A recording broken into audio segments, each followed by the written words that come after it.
El siguiente segmento tiene contenido o opinión. Los contertulios analizan ahora la actualidad del país y el mundo. En A Primera Hora, la tertulia del día. Un ejercicio de plena libertad de expresión con responsabilidad.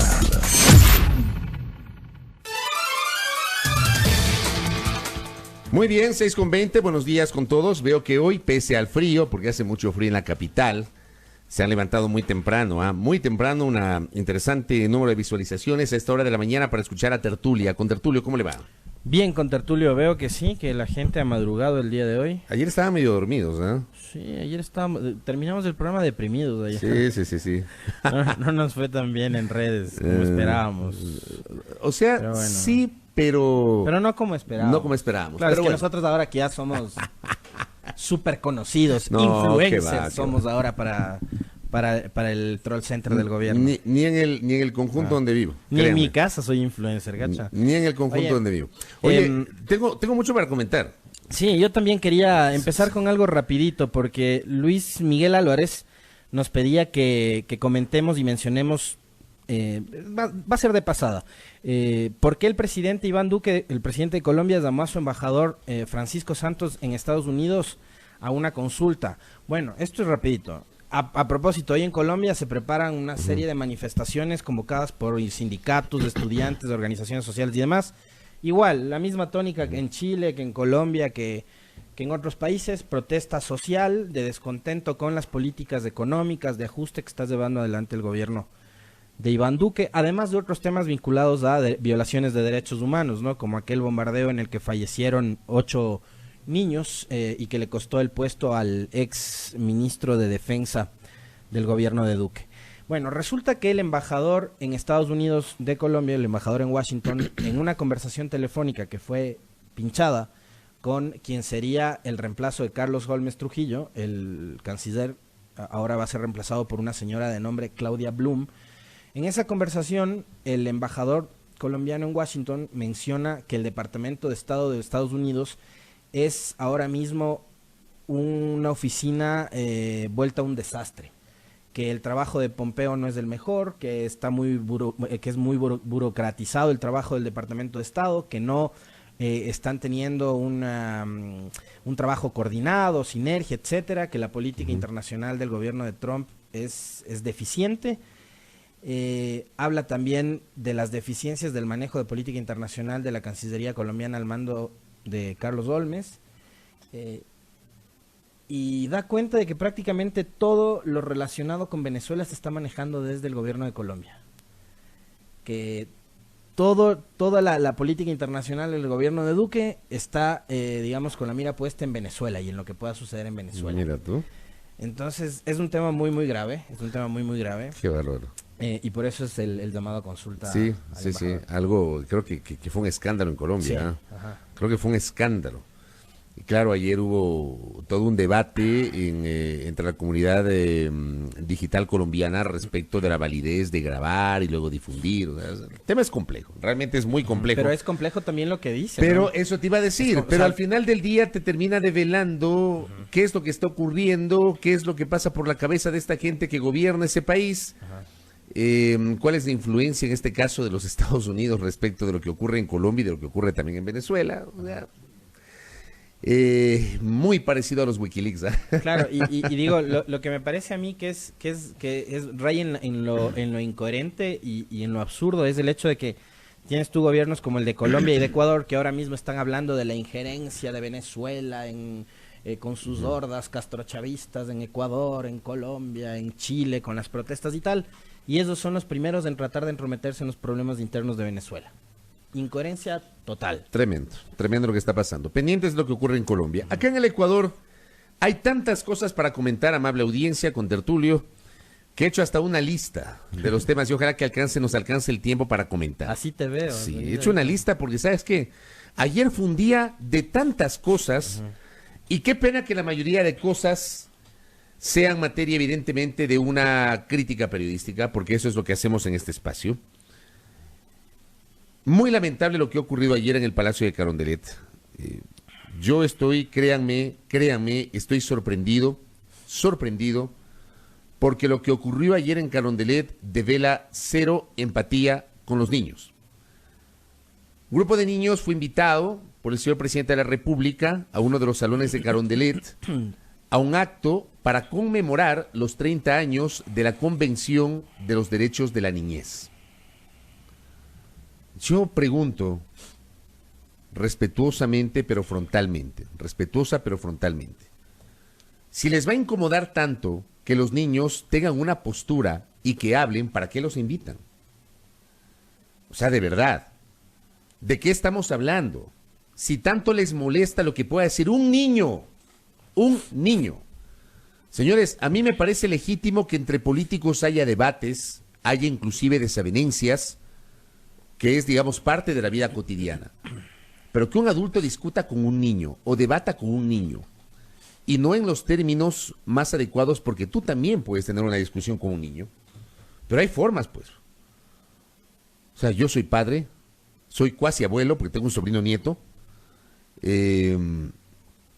Creo que los que hemos tenido niños pequeños sabemos tal vez cuál es la lógica de la relación de un adulto con un niño. Lo de ayer a mí sí me invita a la reflexión y yo me pregunto, ¿dónde se quedó la empatía, autoridades? Todo respeto, ¿dónde quedó la empatía? Ayer, de lo que se pudo ver, cero empatía por parte de quien lidera el Poder Ejecutivo, del primer magistrado de la República, que además, luego de que obviamente no le gustó al señor presidente de la República la intervención de la niña Saraguro, ¿es verdad la niña que intervino? Zaguay Lozano se llama la niña. No le gustó, tuvo una posición, habló justamente del rol de los indígenas durante los episodios de octubre. O sea, el pecado de la niña fue haber pedido que, por favor, palabras más, palabras menos, no persigan a los indígenas. Y mira tú que eso después en un video aclaratorio deja ver que ni siquiera se refería estrictamente a lo ocurrido en octubre. Sí. Ella habla del caso de su hermana, que había sido detenida en el 2015, gobierno de Correa. Miren ustedes. Mira tú. Miren ustedes. Pero lo toman como algo personal, resulta que se ponen al mismo nivel, no se entiende que es una niña, e incluso a mí hay una declaración del presidente, hay un tramo del discurso del presidente que a mí sí me llama poderosamente la atención, diciendo casi que bajo la misma lógica el próximo año deberíamos reflexionar sobre la posibilidad de instaurar la Convención de los Derechos de los Adultos. O sea, ese nivel de comparación de los niños con los adultos, señores, no cabe, de verdad, no cabe. Porque además implica cero reconocimiento y conocimiento de los instrumentos internacionales sobre protección de los derechos humanos.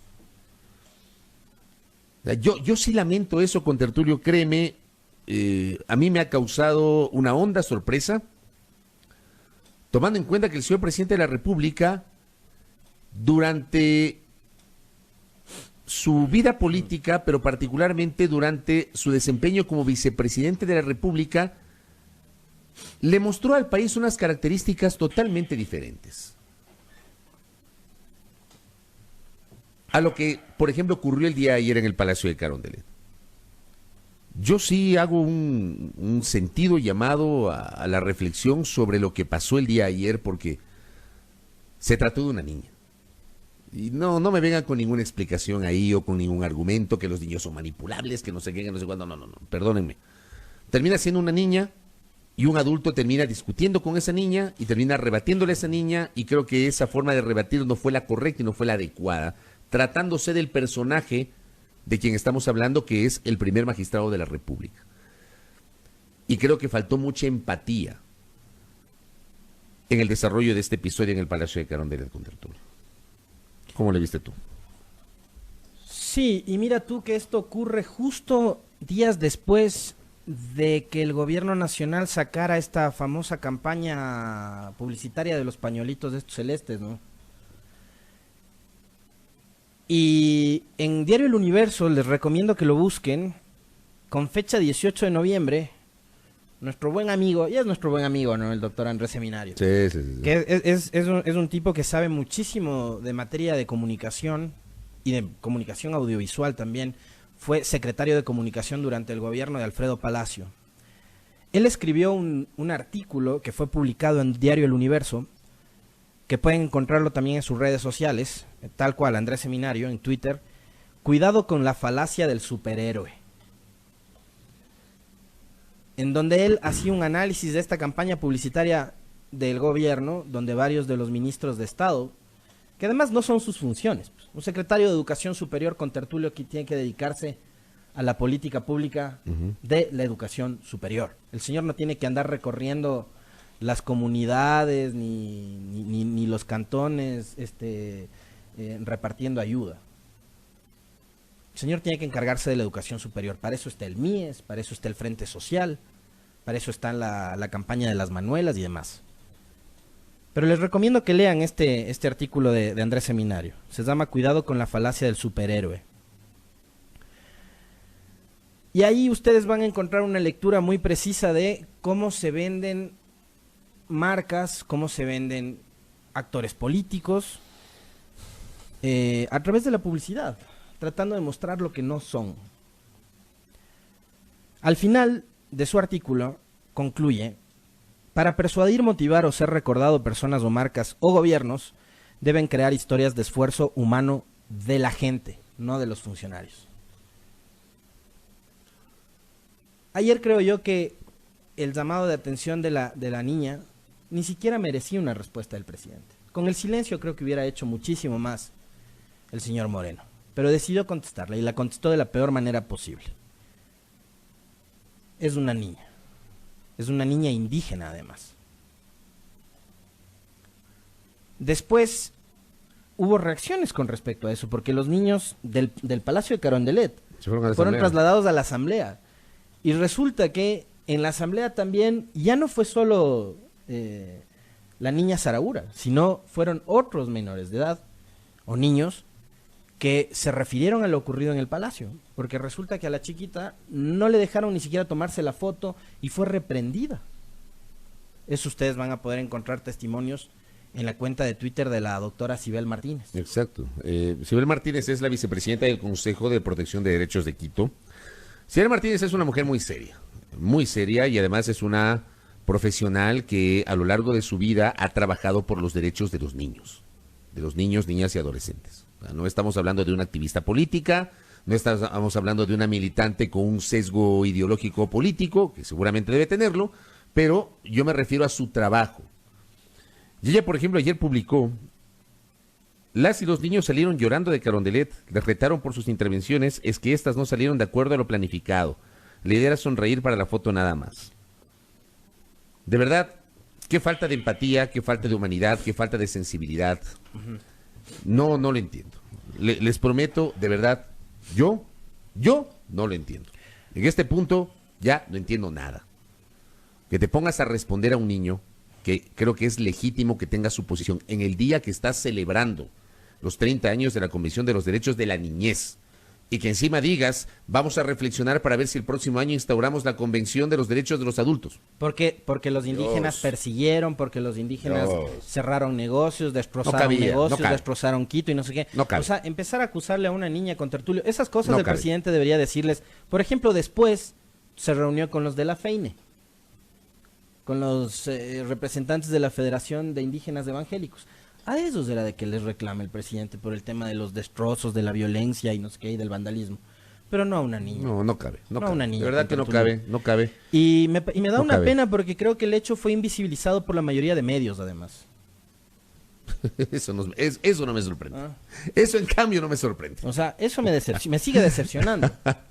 A mí ya no me sorprende ni me decepciona. Me sigue decepcionando. La gente nos dice dónde podemos encontrar eso. En las redes sociales. En las redes sociales está la intervención de la niña, la intervención de Moreno, y están las posteriores intervenciones de los niños que fueron a la Asamblea Nacional.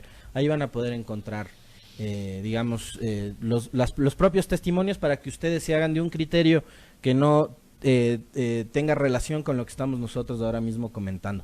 Lo que sí también quisiera yo, como que poner sobre el tapete es, posterior al hecho, la manera en la que se ha tratado de abusar de la imagen de Zihuaya. Porque también se está explotando la imagen de la niña para tratar de posicionar los intereses políticos de un sector de la sociedad. Y ustedes saben a qué me refiero específicamente. Tampoco cabe. No. O sea, Tampoco cabe. tampoco puede ser que los niños vean vulnerados sus derechos, derechos que protegen su imagen, etcétera, etcétera, porque le están sobreexponiendo. Yo creo que ya basta, con lo de ayer fue suficiente. Creo que hay que precautelar por la seguridad de la niña. Creo que ya fue suficiente, insisto, con lo de ayer. No tenemos por qué estar abusando de la imagen, subiendo videos, fotos y cosas por el estilo, porque eso es poner en riesgo finalmente la integridad de la niña. Sí, o sea, sí. como están, Qué pena. en el nivel en el que están las cosas en este país, es lamentable, pero Qué es pena. así. Qué es pena, así. qué pena, de verdad, qué pena, Ujú. qué pena. Ese era un tema que yo tenía, voy tachando este primer tema que yo tenía. Vamos al segundo. Señor presidente de la República ayer hace, creo yo, lo correcto. Y espérense para completar el comentario. Hace lo correcto el señor presidente de la República. Decide renunciar, no sé si la renuncia es temporal o definitiva, y habrá que ver si es que se puede renunciar a esos derechos adquiridos. Pero bueno, partamos del anuncio del señor presidente de la República que le ha comunicado a la Asamblea Nacional y le ha hecho esa comunicación. No tenía por qué hacerlo en otras condiciones que no sean las vinculadas al análisis dentro de la Asamblea Nacional de un proyecto que tiene que ver con la eliminación de las pensiones vitalicias para expresidentes y exvicepresidentes. En la Asamblea se está analizando este tema. El presidente le envía una comunicación y le dice, señores, yo he dispuesto al área de tesorería, al área financiera de la Presidencia de la República, que esos recursos sean devueltos al presupuesto general del Estado. Hace lo correcto, ¿por qué? Porque Lenín Moreno Garcés recibe una pensión como vicepresidente de la República o por haber desempeñado la vicepresidencia de la República en el periodo 2007-2013, durante 6 años, y hoy obviamente recibe un sueldo como presidente de la República. Digo, hace lo correcto, el tema es que lo hace 29 meses después de haber recibido tanto su sueldo como presidente cuanto la pensión como ex vicepresidente. O sea, yo pienso que esa decisión debió haber sido adoptada el 24 de mayo del 2017 con Tertulio. O sea, si vamos al discurso y vamos a tomar el discurso de que evidentemente hay que ser muy prolijos en el manejo de los recursos públicos, de que la mujer del César no solamente tiene que ser, sino parecer, que hay que predicar con el ejemplo y mostrarle a la opinión pública y al país que la principal autoridad de la República, que el primer magistrado del país está dispuesto a renunciamientos, el 24 de mayo del 2017, creo yo, el señor presidente de la República debió haber tomado esta decisión, lo hace 29 meses después, señalando que todos tenemos que arrimar el hombro. El propio presidente Lenín Moreno, pocas semanas después de haber asumido el cargo en 2017, le dijo al país que la mesa no estuvo servida. Tú recordarás, contertulio, recordará la audiencia. En el momento que el presidente Moreno le dijo al país que la mesa no estuvo servida y que había que tomar decisiones, como por ejemplo la reducción de los salarios para las autoridades de nivel jerárquico superior, y que por otra parte empezó un agresivo plan de desvinculación de servidores públicos. En ese momento, creo yo, el presidente de la República bien pudo haber emitido este mensaje al país. Lo hace hoy, 29 meses después. Entonces yo sí separo y digo, ¿es correcto? Sí, sí es correcto. ¿Lo puede o no lo puede hacer desde el punto de vista jurídico? Entiendo que no se puede renunciar a derechos adquiridos, entiendo. Porque además, si se llegase a aprobar la ley en la Asamblea, esa ley no rige para el presente, rige para el futuro. Porque las leyes no son retroactivas. O sea, esa es una máxima jurídica. Hay un principio de irretroactividad. Pero lo haces hoy cuando entiendo y hay un análisis de la Fundación Ciudadanía y Desarrollo que recoge las cifras. Me parece que es un monto que no es cualquier cosa, no es un monto pequeño, de los recursos que ha recibido el señor presidente de la República desde el 24 de mayo de 2017 a la fecha, 29 meses. No sé si tú tienes ese dato allí con Tertulio, supera los $100,000, me parece. Te lo busco ahora mismo. Supera los $100,000, entiendo yo. En total recibía entre los dos sueldos al principio, antes de los ajustes. A ver, desde su posesión Moreno cobró $10,769.25 cada mes durante un trimestre. Y desde la reducción de los salarios por la austeridad pasó a recibir $9,692 con 50 centavos mensuales hasta la fecha. Entonces de ahí saque las cuentas con Tertulio, son más de $200,000 en realidad. Mira tú. Estamos abriendo la nota del observatorio. A ver, dice, presupuesto para pensiones vitalicias a exmandatarios se duplicó en 10 años.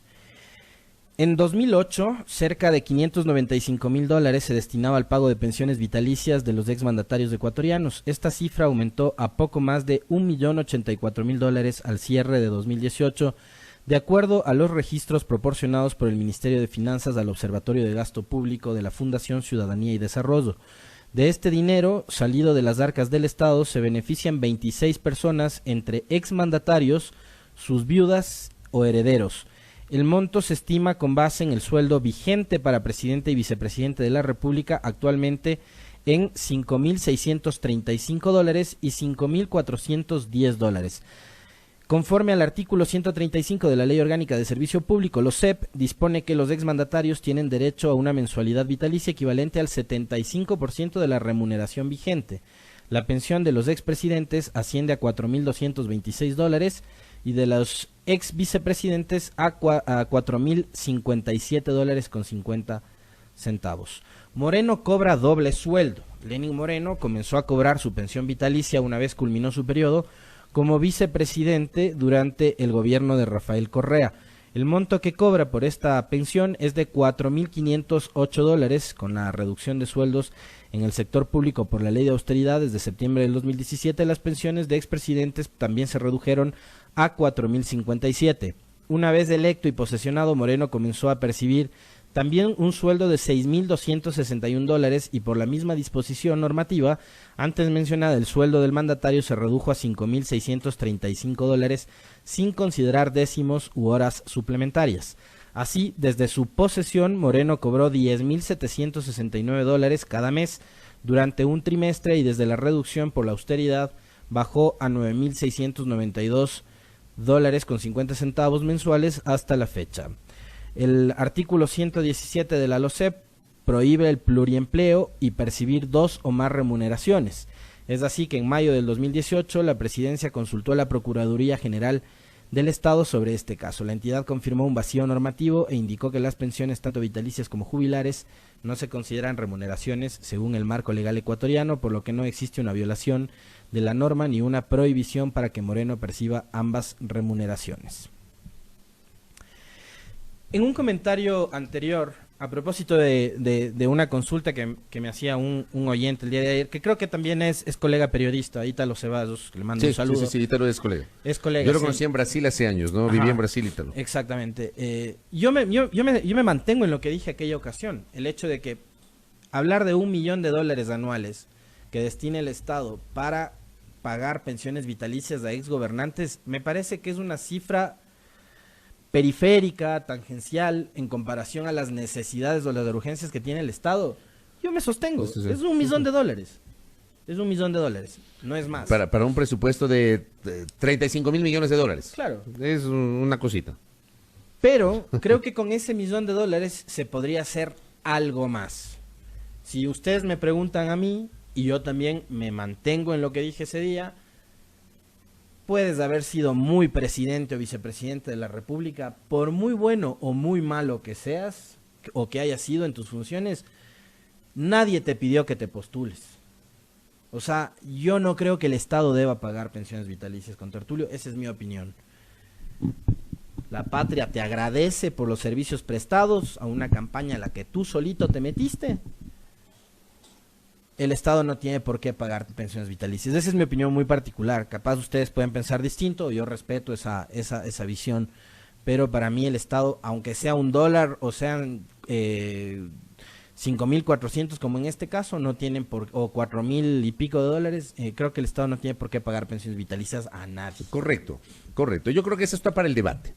Podemos discutir el tema. Yo sí creo que ese tema tiene que ser discutido. ¿Por qué lo hace ahora como tú señalas? El tema es por qué Me hoy. parece que es coyuntural. ¿Por qué hoy? Porque las cifras de popularidad de Moreno y del gobierno están muy, muy bajas. Sí, la y un situación... anuncio de este tipo me imagino que le ayudará 1, 2, 3 puntitos. La situación económica del país no es que ahora está compleja. El propio presidente Moreno, insisto, pocas semanas después de haber asumido el poder en 2017, le dijo al país que la mesa no estaba servida y se inició todo un plan de austeridad, un supuesto plan de austeridad.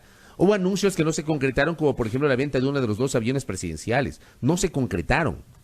Ese anuncio no se concretó y nadie habla del tema.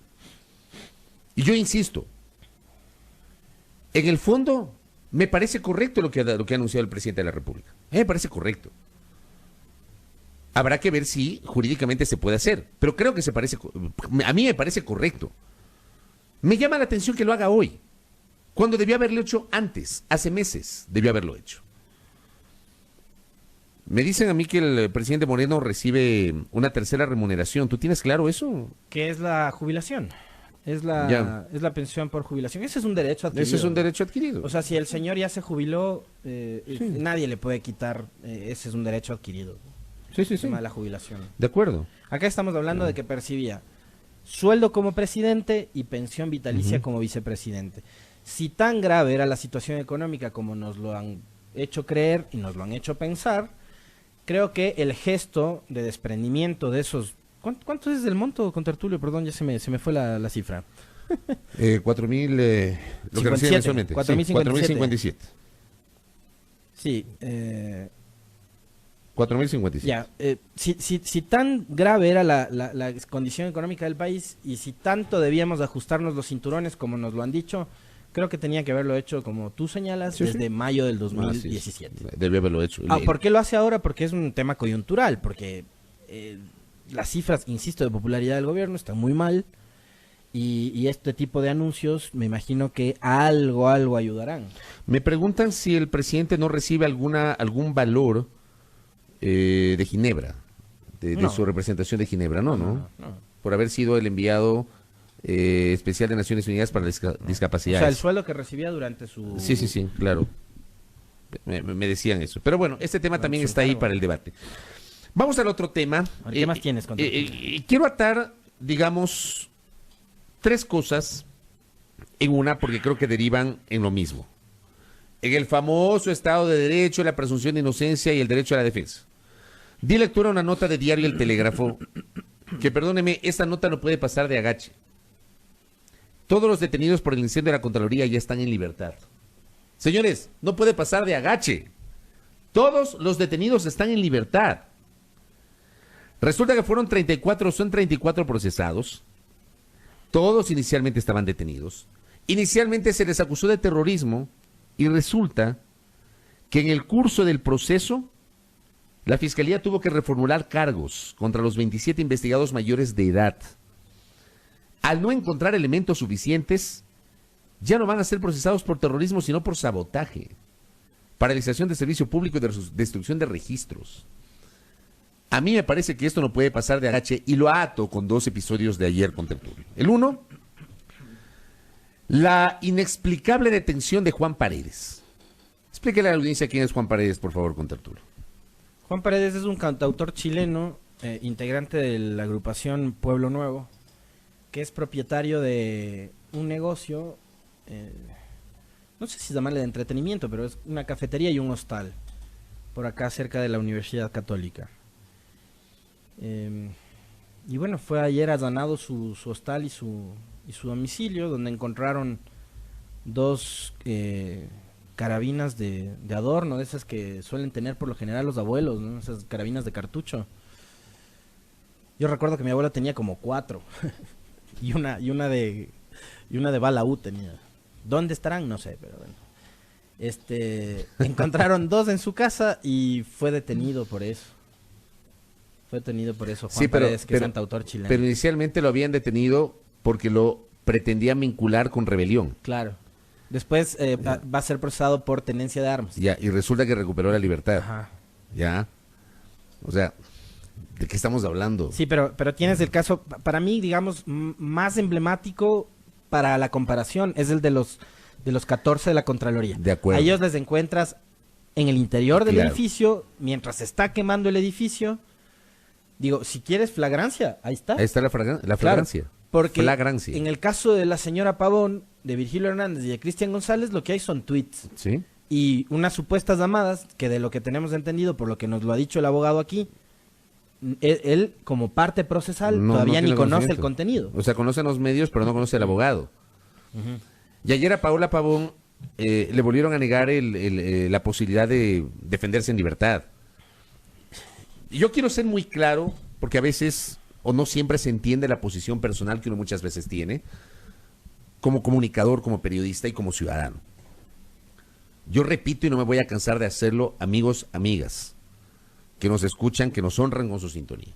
El rol del señor Moncayo y del señor Vela, de este dúo de periodistas, no es decir si la señora Pavón, el señor Hernández o el señor González son culpables o inocentes. Ese no es el rol de nosotros. Nosotros ejercemos una opinión y procuramos ejercer esa opinión de modo argumentado y de modo serio y responsable, y lo vamos a seguir haciendo. Como procuramos ser serios, responsables y argumentados, no nos corresponde señalar si la señora Pavón es culpable o inocente, igualmente el ex asambleísta Hernández o el señor Cristian González. Pero yo sí creo que por la naturaleza del cargo de Paola Pavón, ella debería, o a ella se le debió haber permitido defenderse en libertad por su condición de prefecta de una provincia. Y porque además ella no fue detenida en delito flagrante, al igual que Virgilio Hernández, y al igual que Cristian González. O sea, no es lo mismo que tú detengas en delito flagrante a una persona que en la esquina mató a otra, y en ese momento la policía la detuvo. No es lo mismo, no es lo mismo. Porque la prisión preventiva debe cumplir, y esto conocen mejor que nosotros, que somos periodistas, conocen mejor que nosotros quienes han estudiado el derecho, quienes conocen el manejo del área penal. La prisión preventiva es una medida de última ratio, de última instancia, es el último recurso que se utiliza. Y tú no puedes comparar el caso de Paola Pavón, de Virgilio Hernández, de Cristian González, con, por ejemplo, el caso de una persona que haya sido detenida de forma flagrante tras cometer un asesinato. No es lo mismo. No es lo mismo. Incluso hago la comparación también. No es lo mismo la gente que fue detenida en el interior del edificio de la Contraloría. Ya, porque sobre ellos hay una presunción de que incurrieron en terrorismo, que luego reformularon y pasaron a sabotaje, a paralización de servicios públicos, a destrucción de registros, pero ellos fueron detenidos allí. Y acuérdate que sobre el tema de la Contraloría también hay un supuesto grupo de chat donde hablaban de tomarse el edificio y cosas por el estilo, porque no se sabe cuál es el autor, quiénes son los integrantes del chat, ni nada por el estilo.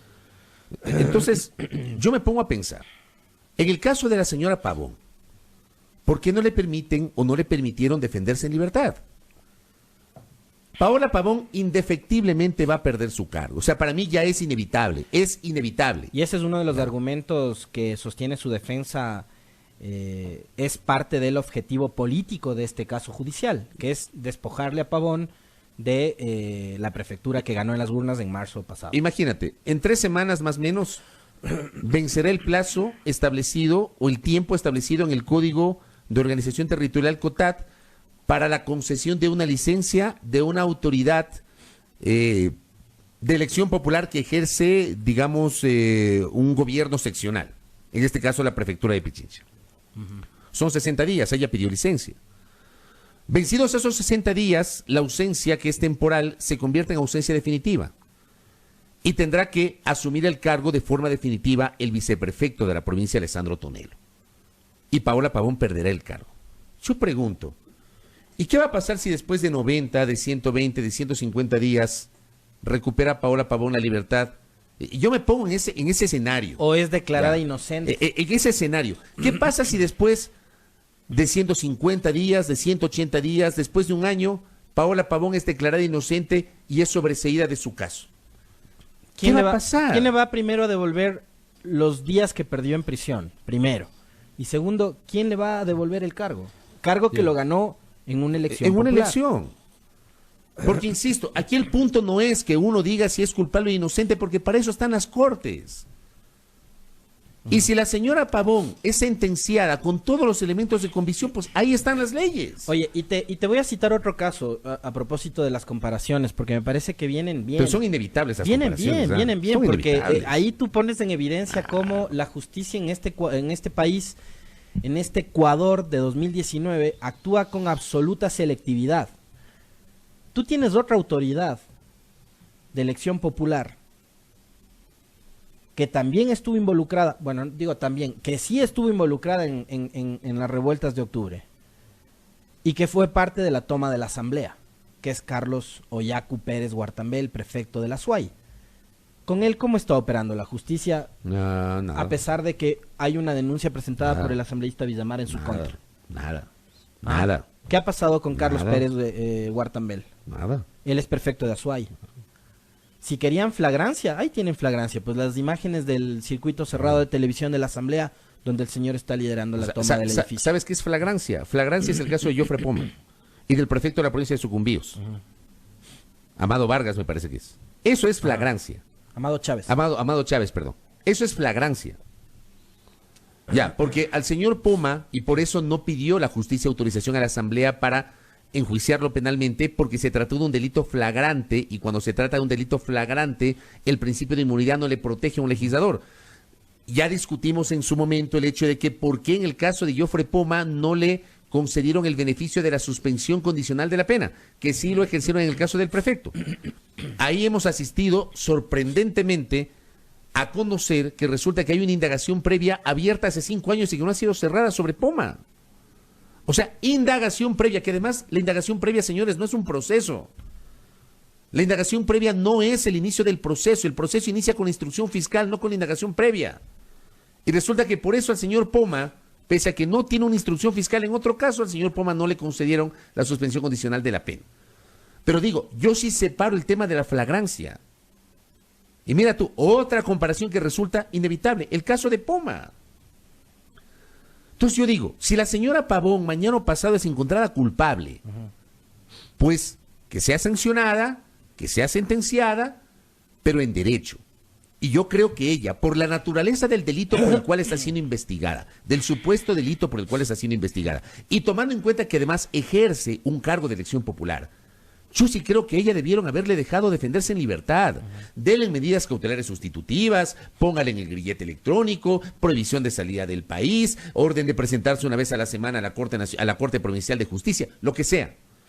Lo que sea. Pero a mí me parece una exageración haberle dictado prisión preventiva a una prefecta, so pena de que incluso ella en 3 semanas va a perder el cargo si es que no recupera la libertad. En su intervención en la comisión ocasional de la asamblea que está investigando los hechos de octubre, la prefecta Pavón dice algo que para mí es clave.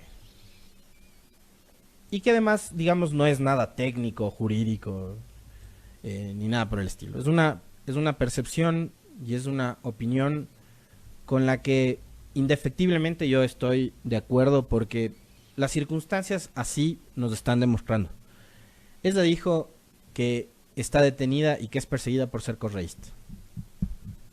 A mí no me queda la menor duda de que eso es así, de que la justicia en este país está actuando con absoluta selectividad, considerando temas como ese, ¿no? ¿Cuál es la vertiente política a la que tú perteneces?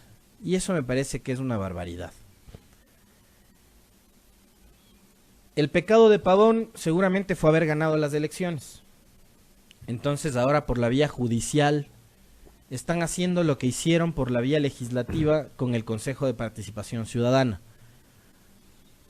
Cuando, yo insisto, ¿no? Ese respeto a la democracia que tanto, de la que tanto han hablado. La democracia parece que a algunos les incomoda cuando no ganan sus allegados. Ya ocurrió en el pasado y sigue ocurriendo en el presente Pero también. ¿no ves lo que pasa ahora después de los episodios de octubre? Que hay una corriente que pretende impulsar a partir del 14 de mayo del próximo año la revocatoria de mandato del alcalde de Quito. Por ejemplo. Por ejemplo. Aunque eso ya hacia... Claro. Veo que a partir de la conciliación a la que aparentemente se vuelve el alcalde Yunda después de las protestas con los sectores de las élites de la capital y el gobierno, me parece que ya un poco se han aplacado las críticas en su contra. Pero veo que hay gente a la que la decisión del pueblo en marzo le incomodó y mucho. Entonces por eso 84 legisladores decidieron bajárselos a los 4 consejeros de Participación Ciudadana y ahora a través de la vía de los juicios y de la prisión preventiva por más de 60 días en el caso de la prefecta Pavón están, digamos, encontrando el mecanismo adecuado para despojarte del cargo. Es impresionante lo que estamos viviendo porque a más de que no se respete el debido proceso y que, digamos, a uno le hace dudar de si en el Ecuador hay o no hay Estado de Derecho, ves que el tal respeto a la democracia y a la decisión del pueblo tampoco es una regla que se cumple. Tampoco es una regla que se cumple. Entonces, claro, como es correísta, como te ganó la elección de la prefectura de una de las provincias más importantes del país, es un objetivo político, Pavón. Y acá, por ejemplo, José Antonio Sánchez me dice, y me recuerda, claro, el caso del ex concejal Eddy Sánchez, por ejemplo. Me dice, el caso del concejal de Quito que fue acusado de corrupción. Claro, de corrupción en el caso de los permisos de transporte, que supuestamente creció su patrimonio personal. Entiendo que eso ha sido materia de una investigación, de un procesamiento judicial. Pero resulta que Eddy Sánchez fue juzgado en libertad, o sea, se defendió en libertad. Me parece que él tenía dispositivo electrónico, al igual que su compañero del Consejo, Sergio Garnica. Así fue. O sea, mi punto es ese. Yo quisiera que se entienda lo que estoy diciendo y no me voy a cansar de repetir, aunque suene cansón. Uno no puede decir que determinada persona es culpable o inocente. A mí no me corresponde. Al contertulio no le corresponde. Lo que nosotros planteamos es, por favor, respetemos el debido proceso. Respetemos la presunción de inocencia. Permitamos que la gente, dependiendo del delito del cual está siendo investigada, se defienda en libertad. O sea, estamos llegando a un punto en el que la prisión preventiva es lo primero que se hace. Y en este caso en particular, yo menciono el caso de Paola Pavón. Menciono ese caso porque la prefecta Pavón está a puertas de perder su cargo. Ese es el punto.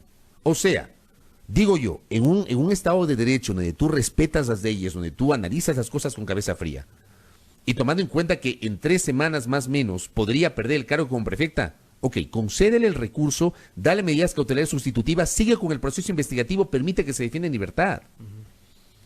Creo yo. Y creo que algo sobre lo cual también deberíamos reflexionar como país, porque ayer una de las pocas declaraciones que se conocieron después de que salió a la luz la noticia de la negativa del Tribunal Penal de la Corte de Pichincha, es lo que dijo el abogado defensor de Pavón y Hernández, el doctor Ramiro Aguilar, que la única alternativa que les queda a los presos políticos en este país es la Comisión Interamericana de Derechos Humanos, es decir, instancias internacionales. Lo cual significa, contertulio, lo cual implica que esta gente no puede confiar en la justicia del Ecuador. ¿Y en qué estado se encuentra la justicia del país? Para que la única respuesta, digamos, o el único camino y alternativa que puedan tener estas 3 personas sean las cortes internacionales o las instancias internacionales. ¿Qué nivel de justicia tenemos actualmente en el país? Y el problema es que no se aprende de los errores del pasado. Lo decía ayer Ismael Quintana. No se aprende de los errores del pasado. Señores, véanse en el espejo de lo que ocurrió entre la última semana de noviembre y la primera semana de diciembre del año 2004. Vean ese espejo. El presidente de turno, Lucio Gutiérrez, convocó un congreso extraordinario. Es un episodio que no todo el mundo se acuerda. En noviembre. Y en ese congreso extraordinario, en aquel tiempo, el Congreso tenía la capacidad de reestructurar cuando quería el Tribunal Supremo Electoral y el Tribunal Constitucional. Se bajaron al Tribunal Supremo y al Tribunal Constitucional. Y pocos días después, en el marco de ese mismo Congreso extraordinario, se bajaron a la Corte Suprema de Justicia.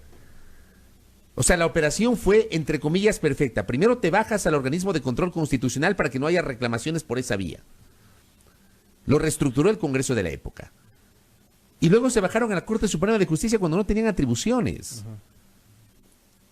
Y resulta que tanto los del Tribunal Constitucional cuanto los de la Corte Suprema de Justicia, los magistrados de ambas instancias, demandaron internacionalmente al país y el país 9 años después fue sentenciado por la Corte Interamericana de los Derechos Humanos. ¿Cuál fue el pretexto en ese momento? Sacar a los jueces del febresborgismo. No, claro, claro. Claro, la Corte Suprema Social Cristiana y de la centroizquierda. Claro, había que sacar a los jueces febresborgistas. Claro. Ahora estás en un momento similar, pero ¿sabes qué es lo anecdótico de esta etapa con Tertulio? Es que los jueces también han dado muestras de ser como nuestros políticos, de maniobrar y de mostrar su elasticidad, ¿no? De acomodarse cual piezas de Tetris o plastilina a las circunstancias. Entonces, estos jueces fueron puestos en la etapa o en el gobierno de Correa. Estos jueces son los que les están juzgando a los correístas, pues. Pero a estos mismos jueces que están juzgándoles a los correístas es a los que quieren remover. Entonces, cómo la política maniobra, ¿no? Para tratar de apoderarse y de hacerse de las cortes y de las instancias judiciales. Es tremendo. Antes con el febresborgismo, ahora con el correísmo. Y después vendrá algo similar, ¿no? Porque vendrá un nuevo gobierno al que también le incomodarán los jueces que ahora pongan. ¿Cómo ha sido la historia de este país desde 1979? Como lo dijo en estos micrófonos Carlos Bazejo, en aquella entrevista en la que analizábamos los 40 años de democracia, donde la justicia ha sido manejada como trapo viejo. Un oprobio. Bueno, voy a la pausa ahora mismo. Al retornar ya estaremos con las entrevistas. Hablaremos sobre los temas económicos. Estará con nosotros el señor economista Pedro Páez, con su visión respecto de la situación económica del país. Gracias por los comentarios, gracias por el intercambio de mensajes. Nos enriquecen sus mensajes, que compartan con nuestros comentarios, nos enriquece sin duda para seguir haciendo el programa. 7 de la mañana con 5 minutos.